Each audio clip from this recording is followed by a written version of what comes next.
কুষ্টিয়ার খোকসা জানিপুর পাইলট মাধ্যমিক বালিকা বিদ্যালয়ে শিক্ষার মান উন্নয়ন ও শিক্ষার্থীদের সার্বিক অগ্রগতির লক্ষ্যে অভিভাবক মতবিনিময় সভা অনুষ্ঠিত হয়েছে।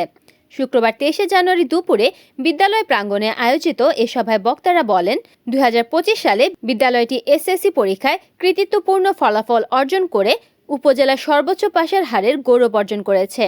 এই সাফল্যের পেছনে বিদ্যালয়ের প্রধান শিক্ষক মোসাম্মদ সালমা খাতুনের দক্ষ নেতৃত্ব ও নিবিড় পরিচালনা, বিদ্যালয় ব্যবস্থাপনা কমিটির সক্রিয় ভূমিকা, শিক্ষকবৃন্দের মানসম্মত পাঠদান এবং শিক্ষার্থী অভিভাবক সমন্বয়ের গুরুত্বপূর্ণ অবদান রয়েছে।